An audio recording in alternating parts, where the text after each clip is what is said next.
Welcome to Back on the Broomstick, a modern witch's spoken word grimoire, where two witchy friends from way back are reconnecting to their pagan roots after a long period of mundanity. We're rewalking the path of the wise and trying out all the latest spells, rituals, and magical theory in today's witchcraft and pagan practices. So grab your wand and your incense, your cauldron and your crystals, and join us as we get back on the broomstick. Hi, and welcome to Back on the Broomstick. I'm Layla. And I'm Chelle. And today we are going to talk about something that I actually think is fun. You can twist it any way you want, but I think it's fun. Mirror magic. And I think it's a little freaky, but very effective. Yeah, but you got to think, the first time you were exposed to mirror magic, and this is true for most people in our age group, I believe, the first time you were exposed to mirror magic was in Disney movies, man. Mirror, mirror on the wall. Who's the fairest of them all? Oh, yeah. And let's not forget right after that, then in our preteen years, sleepovers. What mirror magic did we do there? Oh, Lord, Bloody Mary. Oh, I'm not even going to say it. Nope. I'm not going to say it 3 times. I'll say it once, but I'm not going to go looking in a mirror and saying it 3 times because the Gen X in me says, hell no. No, that's not something any of us will do. Nope. I'll do a lot of things and I'll call upon a lot of things, but I ain't doing that thing. I'm going to say it again. I ain't doing that thing because my preteen brain says, hell no. Danger. But, mirror, mirror on the wall, who's the fairest of them all? We grew up with that as little girls. Right. We knew mirrors were magic even then. And the mirror would talk to her. A face would appear and talk to her. How would I not think mirrors are magical? Everyone thinks mirrors are magical. Right back into the Greek myth of Narcissus, when he saw his reflection in the water and fell in love with himself. I mean, yeah. What isn't magical about seeing your reflection, being able to see yourself for the first time? Mirrors are inherently magical and freaky. I do want to point out this little tidbit I came across that involves mirrors. What you got? 1894, Finland. Okay. Height of the spiritualism time. Actually, yeah, it was. There was a clairvoyant named Armis Pasanen, and he was given this nickname that basically meant mirror boy. I'm not going to try to say the nickname because it's in Finnish, and we all know I'm bad with pronunciations, but it translates to mirror boy. He claimed to see the future as well as past events by looking in the mirror. And this actually was kind of tied to a tradition in Finland, because what they would do is they had what was called New Year's mirror magic. And in Finnish folk magic, the New Year's tradition was to use a double mirror for looking for signs of your future spouse. Ooh, okay. That's kind of a cool spell. Yeah, I mean, that was like us as teenagers using Ouija boards to find out our spouse. Sure. So in Finland, that they would do that. So he kind of took a twist on that and was able to kind of see the future and past events. Most of his village thought it was positive, but some people, as you can imagine, thought he was like a product of the devil. As a child, he had been lost in the woods for a few days. And some people feel that he got the gifts of looking into the mirrors after his stint being lost in the woods. So as you can imagine, as with some folk things, some people saw that as an evil thing. Some people saw it as a gift. But he would come and he was able actually to see his future spouse, who did, he saw this little girl in the mirror, ended up becoming his wife. But he also was utilized by the police to solve crimes. Oh. He would also help in finding lost items. One of his most famous cases using his mirrors was in 1934, there was a merchant named Marta Sachs, and it was like this famous murder case. He actually was able to give a description of the murderer to the police through his mirror magic. Wow. And it was accurate. They got him, totally spot on. Here we go. Mirror magic. Kind of like those modern day psychics who like to work with the police in some cases. Yeah. But he was using it all through mirror magic. I always thought it was really for scrying, other than, that we shall not mention from our teenage years. Yes, mirrors are excellent for scrying because obviously you can see things in them. And so if you use a mirror, particularly one that has a surface that you can get lost in. That's why people like crystal balls, because you can't really see your reflection clearly. You can see other things in it, or an obsidian or a black mirror. Like in our newsletter, we talk about how to make a black mirror that you can use. The idea is to have a reflective surface that you can kind of soften your eyes, soften your gaze, let your subconscious and your magical self gaze into But this. not necessarily looking at yourself. Right, not looking at you specifically or an exact reflection of something. You're supposed to let your intuitive and your magical mind go. And a black reflective surface or crystal ball or something like that is much easier to do it in. What I like to do is the black mirror with the candle and kind of focus in on that flame. But you could just as easily not have the candle and just have at it right with just the flat surface.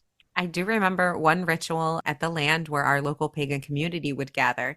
We had two large fields that were connected by a path through the woods along the river. And we would often use that path as a transition from the mundane world into our magical and ritual space. And so, very often, that path would be decorated with candles and different things, different gateways, very often, to help you pass from the quote unquote real world into magical space. And I do remember one particular ritual, I think it was done multiple times, where at one of the gates, someone had a large, shallow metal bowl that they had filled with water from the river. And the moon shined right into the water of that bowl. And you were supposed to stop and do some scrying in the water of that bowl. And that is a beautiful way to do scrying. Do you remember that ritual, Chelle? I do. And I remember stopping at that bowl and, that was kind of a more personal experience we won't get into, but it was very moving. And, just on the point of scrying, it doesn't have to necessarily be a mirror, like you just said. It can be water. I've even done it in a stream, not even a confined container per se, but, scrying in a stream. Any reflective surface. Yeah, any reflective surface. But with the mirrors, I think what generally scares me with mirror magic is you see a reality that you might not otherwise see, and it's right in your face. And sometimes that reality is maybe spirit activity. I have done some mirror work in the past, and I haven't been the only face in the mirror, you know?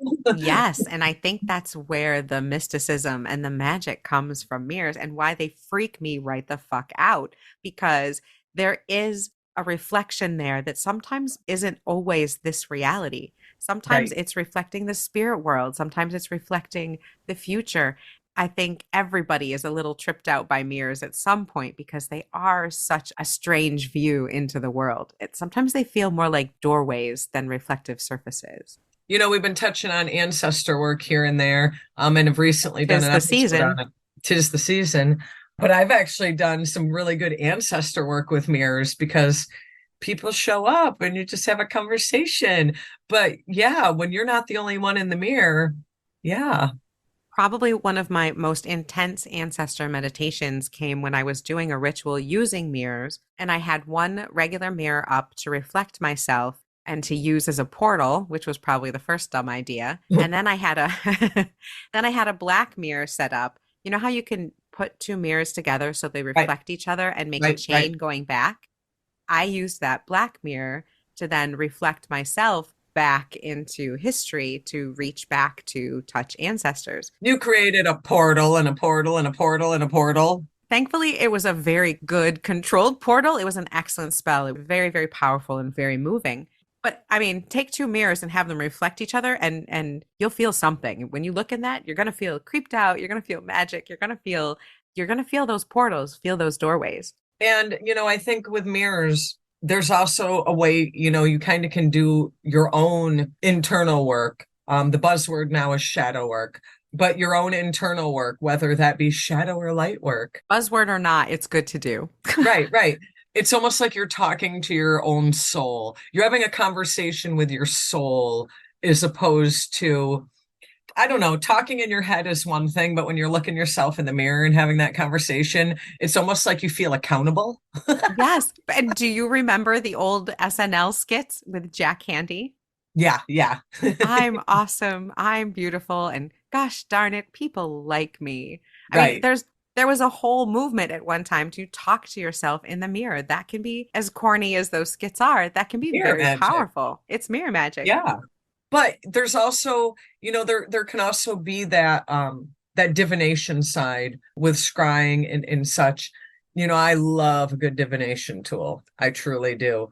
You can do things to kind of get yourself in that meditative state, whether you use regular mirrors, black mirrors, what have you, such as the story from Finland. You can use that to tap into that quote unquote psychic energy to see what is coming ahead or see what has come behind. I would think if you were going to try to do divination on past events, in my personal opinion, I would use the dual mirror, and for future, maybe just a singular mirror. But I really love the divination aspect of it. But again, I have used it to do ancestor work because I don't know, I have better conversations when I'm in front of people and can talk to people and I can see people and we're chatting. And what's the difference if it's my best friend or my ancestors? So I like that mirror aspect, but then I get that whole Bloody Mary thing going on. And I'm like, ah. Because of that Bloody Mary thing, and remind me, I have a story to tell you. One of the reasons why mirrors trip me out so much, but I like to use them for scrying as well, but I prefer the water in a bowl method for a couple of reasons. One, because mirrors are a little too freaky for me to use it for divination. And two, because I like the surface that water, particularly on a very dark bowl, gives. And I also like to add herbs or stones to my water when I'm going to do divination. I'm lucky enough that I have a very cool stone table in my backyard that I can set up as an altar.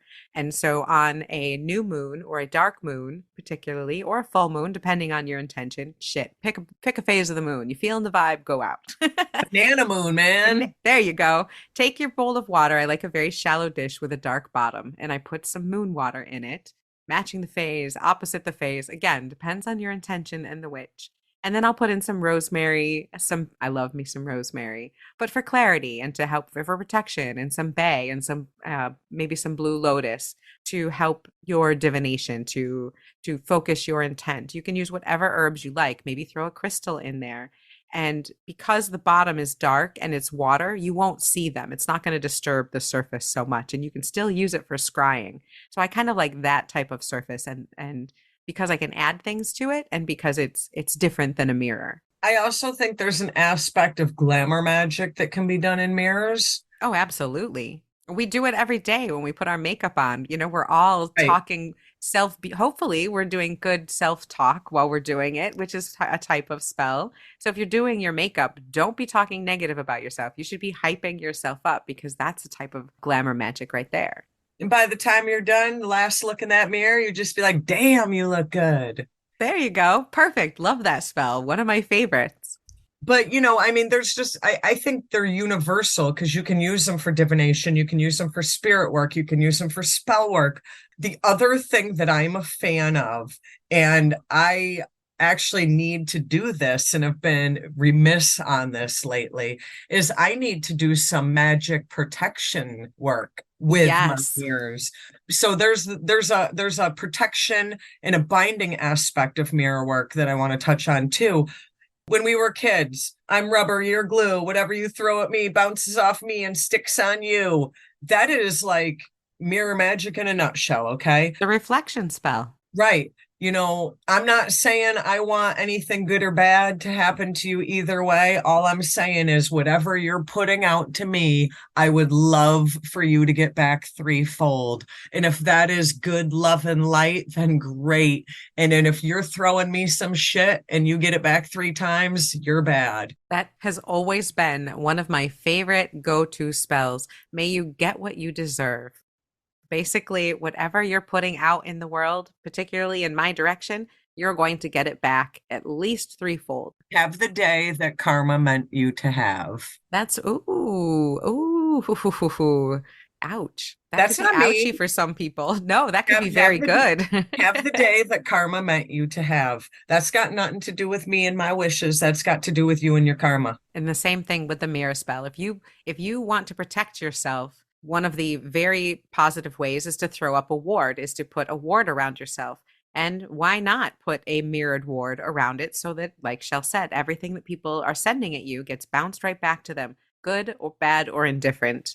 And I want to just put out a quick little, I know we've been spell heavy, but I want to put out one more quick little spell for folks. You know, I'm almost shaken at the amount of times I see people online thinking that they have, they've been cursed or someone's doing negative spells against them or this or that. If you feel for any reason, I am not negating anything that you feel about being cursed. If you feel that you are, the best thing I can tell you is think of yourself being put in the center of a sphere of mirrors all the way around you, and you are inside this little ball of mirrors.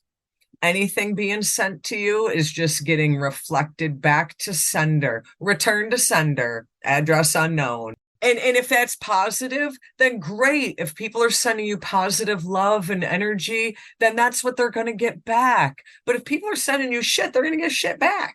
So get in your sphere of mirror.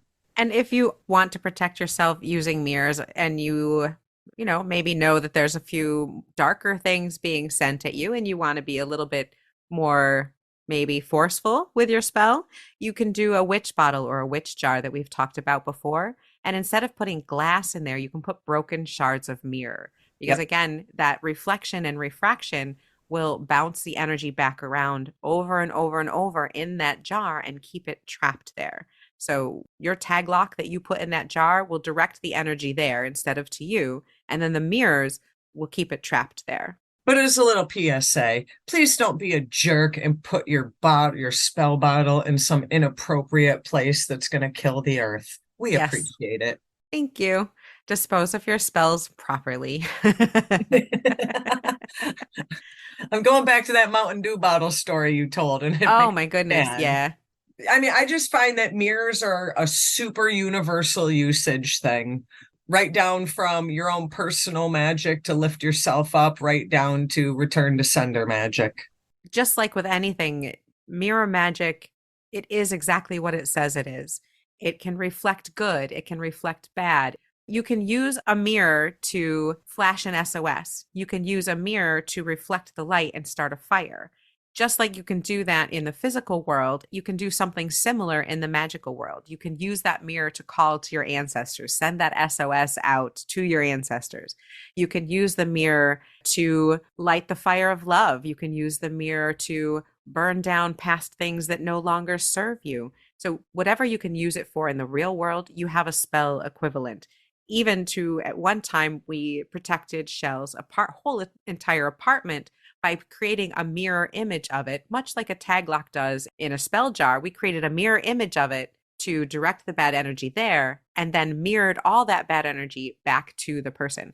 So, all sorts of different creative ways that you can use mirrors in your magic.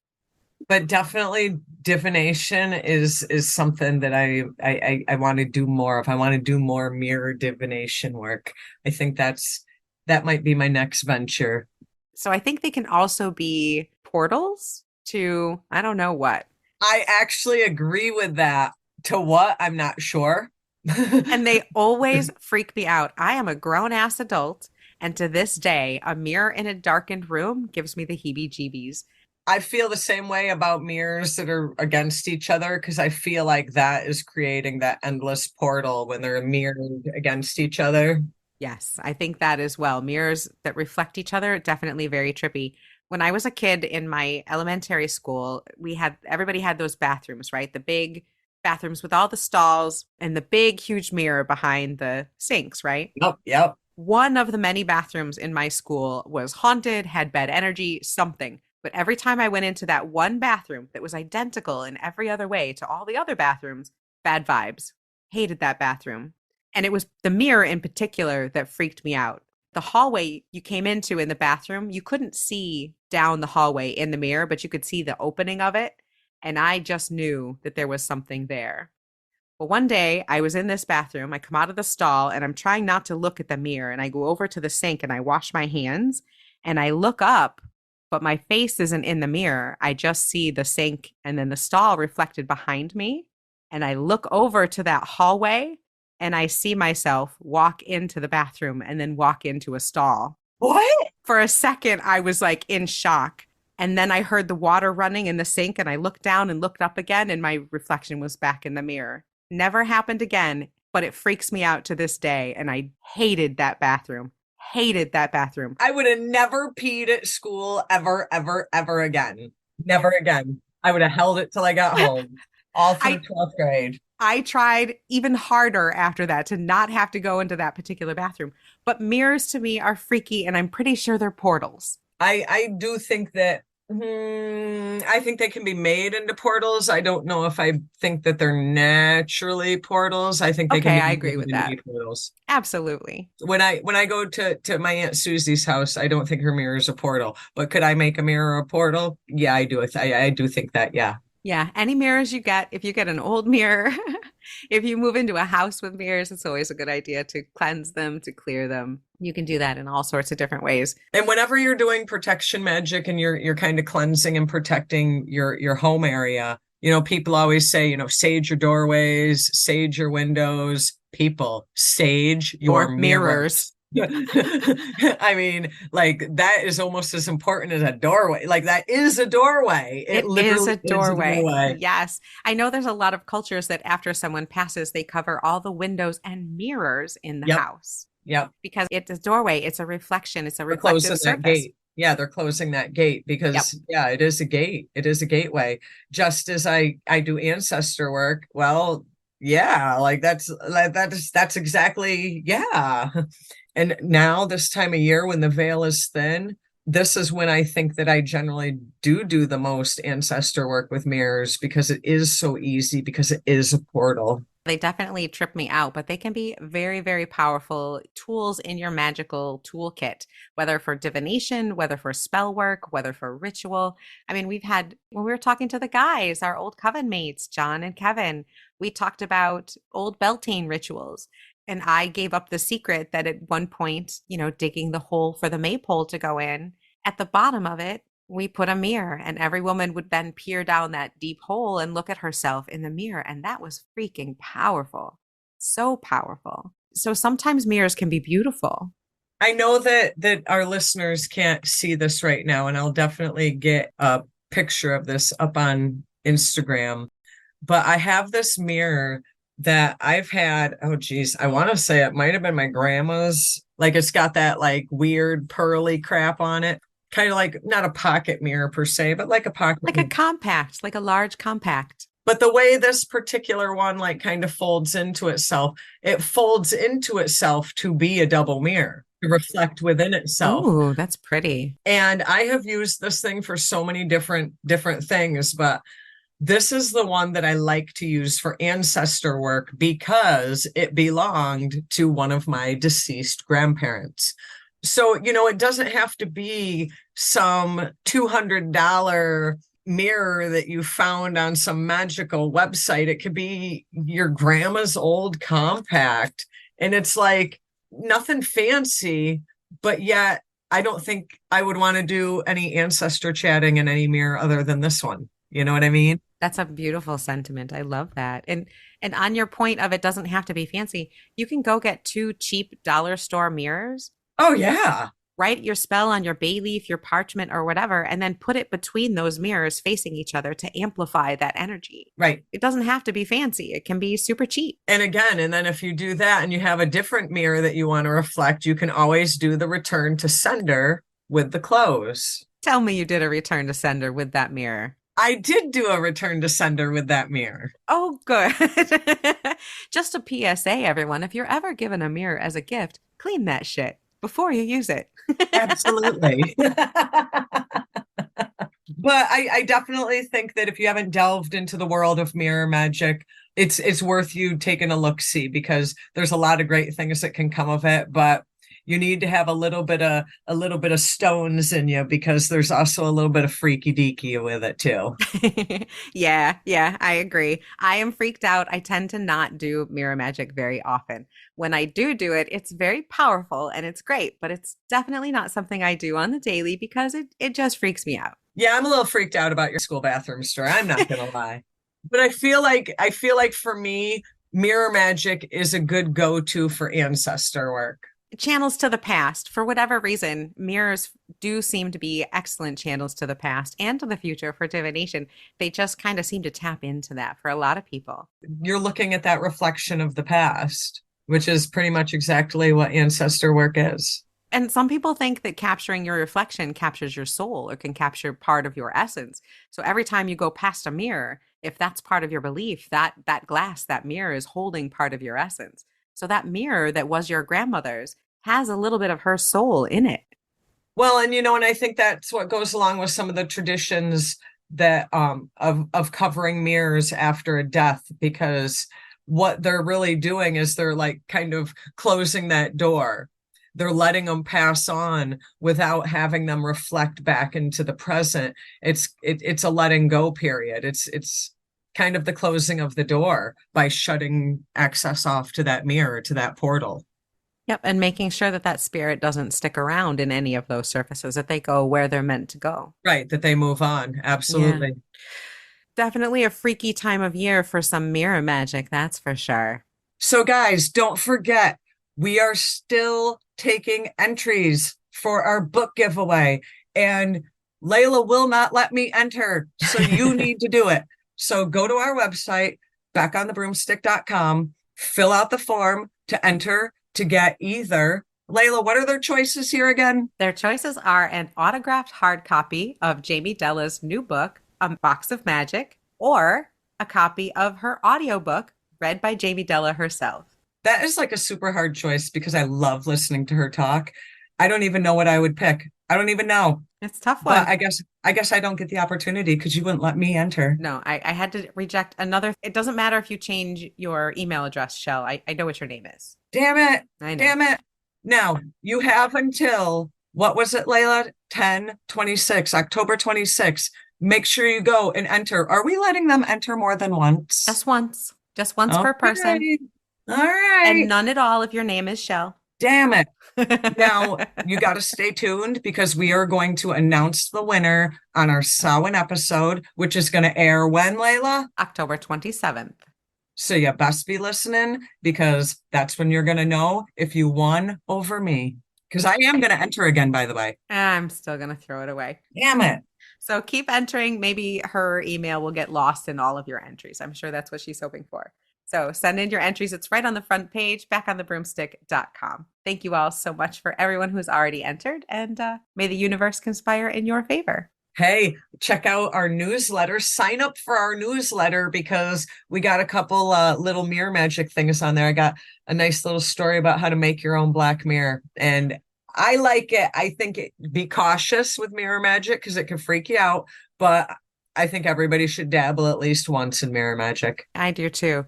However, I'm going to say that if you're going to use mirror magic, I like to put bind runes and different stones around my mirror before I use it for any type of divination. Oh, well, yeah, protect yourself. You always got to protect yourself, especially when using those darn mirrors. Thank you all so much for listening to Back on the Broomstick. We hope you enjoyed this episode all about mirror magic. And we want you to definitely try things. If you haven't tried some of these things that we talk about, such as mirror magic, give it a go. If you got questions, shoot us an email, backonthebroomstick@gmail.com. Hit us up on Instagram, Back on the Broomstick, our website, backonthebroomstick.com. But you don't know unless you try. Give it a go. Keep it witchy, folks.